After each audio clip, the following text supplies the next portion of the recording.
சிலைய காணோம். சித்தப்பா, சித்தப்பா, துர்கா, எல்லாரும் வாங்க.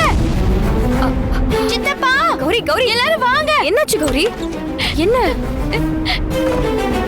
என்ன கௌரி?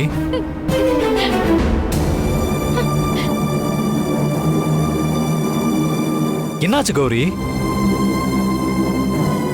ஏய், இப்ப எதுக்காக நீ இப்படி கத்துன? அது வந்து நல்லா கேளுங்கக்கா. தினமும் இதே கதையா போச்சு. நிம்மதியாவே இருக்க முடியல. ஐயோ, இங்க பாருங்க, அம்மன் சிலைய காணோம். அட, இதுக்குதான் இப்படி கத்துனியா? நான் கூட என்னமோ ஏதோ நினைச்சிட்டேன். வீட்ல இருந்து சிலைய காணோம். திருடு போயிடுச்சோன்னு பயந்து கேக்குறேன். எல்லாரும் இப்படி அலட்சியமா பாக்குறீங்க.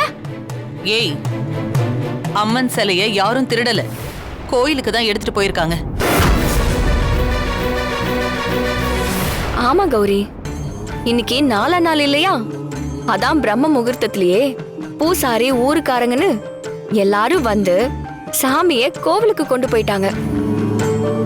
அப்ப நீ தூங்கிட்டு இருந்ததுனால உனக்கு தெரியல.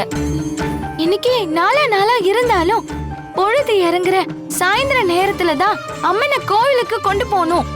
எதுக்கு அவசரப்பட்டு காலையிலேயே எடுத்துட்டு போக சொன்னீங்க? காலையில எடுத்துட்டு போனா என்ன தப்பு? என்னமோ சாஸ்திரம் சம்பிரதாயம் எல்லாம் தெரிஞ்சவ மாதிரி பேசுற. ஏய், இது பெரியவங்க எடுத்த முடிவு. சுண்டக்கா மாதிரி இருந்துகிட்டு ஏதாவது கருத்து சொல்லிக்கிட்டே இருப்பியா?